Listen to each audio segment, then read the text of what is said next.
Topic है आपका zero vector, ठीक है। जीरो वेक्टर होता क्या है, जिसका मैग्नीट्यूड तो जीरो होगा ही होगा। तो वेक्टर का मतलब होता है जिसमें क्या होती है, डायरेक्शन, लेकिन इसमें कोई डायरेक्शन फिक्स नहीं होती, नॉट फिक्स, ठीक है ना। कोई डायरेक्शन फिक्स नहीं होती, आर्बिट्रेरी कोई भी डायरेक्शन हो सकती है, ठीक है ना। तो जीरो वेक्टर एक ऐसा वेक्टर जिसका मैग्नीट्यूड कितना होता है, ज़ीरो, और डायरेक्शन क्या होती है, आर्बिट्रेरी, कोई फिक्स डायरेक्शन नहीं होती। जी कोई एग्जांपल देना जरा। एग्जांपल जीरो वेक्टर का क्या हो सकता है, जिसका मैग्नीट्यूड जीरो। मान लो मैं तुमसे कहूँ कि there is no change in position, मैंने क्या कहा, नो चेंज इन पोजिशन। अगर पोजीशन में कोई चेंज ही नहीं हुआ तो आप ये बताओ डिस्प्लेसमेंट कितना होगा, ज़ीरो, और डिस्टेंस कितना होगा, ज़ीरो। तो अब तुम्हें एक अंतर बताता हूँ, एक तो मैंने बोला कि डिस्प्लेसमेंट कितना होगा, एक बोला डिस्टेंस। तो डिस्टेंस जीरो कहना बहुत सही है, because it is a scalar quantity. Distance कैसी क्वांटिटी है, स्केलर। लेकिन आवाज़ नीचे, थोड़ी सी धीमी आवाज़, ठीक है ना, वरना तुम ही पढ़ा लो। हाँ देखो जी, डिस्प्लेसमेंट कितना होगा, आपने बोला कि डिस्प्लेसमेंट होता है वेक्टर क्वांटिटी, तो जीरो तो होगा लेकिन साथ में वेक्टर। समझ में आ गई बात तुमको, पक्की बात है ना। तो डिस्प्लेसमेंट के केस में जीरो के साथ कौन आ गया, जीरो वेक्टर, क्योंकि डिस्प्लेसमेंट कैसी क्वांटिटी, वेक्टर। लेकिन डिस्टेंस जीरो वेक्टर नहीं कह सकते, गलत है। समझे कि नहीं समझे, पक्की बात। चलो जी मैं तुमसे एक और सवाल पूछता हूँ, मतलब दूसरा एग्जाम्पल मैं आपको एक्सप्लेन कर रहा हूँ, समझा रहा हूँ एक्चुअल में। आप मुझे ये बताइए, अगर किसी ने एक सर्कल पूरा कर लिया ऐसे करके, ठीक है ना, थोड़ा अच्छा सा सर्कल पूरा कराते हैं, ये लो एक राउंड उसने कंप्लीट कर लिया, ठीक है जी, कंप्लीट कर लिया। तो ये बताओ वो ए से चला था और घूमकर एक पर ही आ गया, तो डिस्प्लेसमेंट कितना हुआ, ज़ीरो। बस एग्जैक्टली ज़ीरो वेक्टर। समझे कि नहीं समझे। और मैं तुमसे पूछूं डिस्टेंस कितना हुआ, आपने बोला अगर इसकी रेडियस आर है तो कितना होगा, 2πr। क्या तो अच्छा बच्चा है, 2πr। समझ में आ गया ना।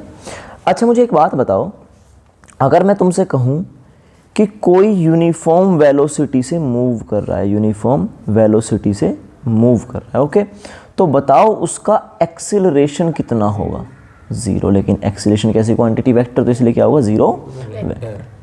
समझ में आ गई बात तुमको कि जीरो वेक्टर होता क्या है, पक्का। चलो मतलब तुम्हें यूज़ बता रहा हूँ, मतलब एप्लीकेशन दिखा रहा हूँ तुम्हें कहाँ जीरो वेक्टर की ज़रूरत पड़ने वाली है, ओके। ये कितने परसेंट पे है, एक सेकेंड, ये 160 पे नहीं है क्या, 160, ओके, हाँ ठीक है। तो जीरो वेक्टर। और कोई बात, हाँ जी एक बात और है, अगर मैं तुमसे कहूँ जैसे कोई आपके पास ए वेक्टर है और आप ए वेक्टर की मल्टीप्लाई जीरो से कर दो, तो ज़ीरो वेक्टर आएगा, ज़ीरो वेक्टर आएगा, ठीक है ना भाई। तो अगर मैं तुमसे कहूँ 5, कोई ए है और ए की मल्टीप्लाई ज़ीरो वेक्टर से कर दी तो भी ज़ीरो वेक्टर आएगा। अगर मल्टीप्लाई में कोई भी वेक्टर हुआ तो वेक्टर ही आएगा जी। वो एग्जाम्पल बताओ आप हमें, ऐसा आ जाओ। क्या आप जानते हो f बराबर होता है m में, क्या आप जानते हैं f वेक्टर बराबर होता है m vector into a vector, हाँ है ना, कह दो हाँ। अच्छा जी, m के ऊपर, हाँ मास तो स्केलर है, तो इसके ऊपर वेक्टर नहीं आएगा। तो ये बताओ f वेक्टर बराबर आया mass is a scalar quantity into area vector. तो ये बताओ वेक्टर इनटू स्केलर क्या होता है, वेक्टर। समझ में आ गई बात तुमको। ये कोई ये नहीं था कि मैं बिल्कुल जीरो वेक्टर बता रहा हूँ, बस मैंने तो एक एग्जांपल दिया इस तरह का, ओके। चलो जी ठीक है। उसके बाद कोई बात, हाँ जी एक बात और है हमारे याद आती है कि p वेक्टर बराबर होता है m वेक्टर v वेक्टर, हाँ है ना, अब भी हाँ हाँ m हटा दो, ठीक है ना, तो आपका हो गया मोमेंटम। तो scalar into vector equal to vector, पक्की बात है ना। चलो जी ठीक है, वेक्टर की एक मैंने प्रॉपर्टी बता दी आपको जीरो वेक्टर में। और क्या, मान लो मैं तुमसे कहूँ ये आपका एक ए वेक्टर है, ये आपका एक ए वेक्टर है, ओके, उतना ही बिल्कुल सेम ये आपका बी वेक्टर है, बिल्कुल सेम, ओके। ये बताओ इसमें से ये गया तो क्या बचा, ज़ीरो। भाई जो दोनों बराबर ही हैं, तो आपसे कहूँ ए वेक्टर इक्वल टू है बी वेक्टर सच मायने में, तो बताओ ए वेक्टर माइनस बी वेक्टर कितना हुआ, वेक्टर। समझ में आ गया ना। तो वेक्टर माइनस वेक्टर वेक्टर, ठीक है ना। स्केलर इनटू वेक्टर वेक्टर, पक्की बात है ना।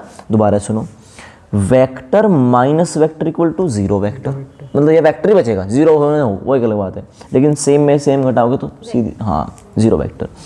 मैं तुमसे कहूँ scalar into vector equal to vector. अब एक सवाल और पूछ लो तुमसे, ये बात नंबर 8 कह लूँ, ये बताना वेक्टर इनटू वेक्टर क्या होता है? Dot product. अब हाँ बिल्कुल सही बात जी, इसमें तो डिपेंड करता है, अगर हुआ डॉट प्रोडक्ट तो होगा स्केलर, और अगर हुआ क्रॉस प्रोडक्ट तो होगा वेक्टर। समझे कि नहीं समझे? Vector minus vector vector, vector plus vector vector, vector into scalar vector, लेकिन वेक्टर इंटू वेक्टर आप बोलोगे डिपेंड करता है कि आप डॉट प्रोडक्ट कर रहे हो या क्रॉस कर रहे हो, आगे की बात है। समझ में आई आपको इतनी बात? चलो जी, ये था आपका किसका, ये सारा सीन था आपका जीरो वेक्टर का, और थोड़ा वेक्टर के बारे में मैंने आपको बता दिया, ठीक है ना भाई। अब अगला टॉपिक आता है क्या, मल्टीप्लिकेशन भी एक्चुअली मैंने तुम्हें सिखाई दी है कि वेक्टर का स्केलर में, वेक्टर की वेक्टर में, ओके। वेक्टर की वेक्टर में तो बहुत लंबा टॉपिक चलेगा, क्योंकि आपको मुझे उसमें क्या समझाना पड़ेगा, डॉट और क्रॉस दोनों समझाने पड़ेंगे। तो अगला टॉपिक आएगा आगे चल के आएगा, मतलब dot product and cross product, okay. ये प्रोडक्ट का ही तरीका है, एक तरीके से आप डॉट होता है, एक आपका क्रॉस होता है, ठीक है ना। चलो जी, अब पहले तो हमने ये बात तो सीख ली, vector plus vector equal to vector, हाँ है ना, vector plus vector equal to vector, और scalar plus scalar equal to scalar. जैसे 4 किलो लड्डू में 3 किलो लड्डू ऐड हो गए तो कितने किलो लड्डू? 7 किलो लड्डू। पक्की बात है ना। मैं तुमसे कहूँ 5 न्यूटन फोर्स में 6 न्यूटन फोर्स ऐड हुई, लेकिन सोचना ऐसे ऐड हुई तो कितनी आएगी? ये 5 होगी नीचे वाली, ऊपर वाली होगी 6, बताओ कितनी आएगी? -1। आप बोलोगे हाँ -1 या 1, मतलब minus only indicate the direction, क्योंकि आप बोलोगे जो 5 है वो राइट में, तो इसलिए प्लस का, ये है माइनस का, इसलिए माइनस के 1 minus indicate the left direction. पक्की बात है ना। तो ये वेक्टर ही आया रिजल्ट अगर देखा जाए, ठीक है ना।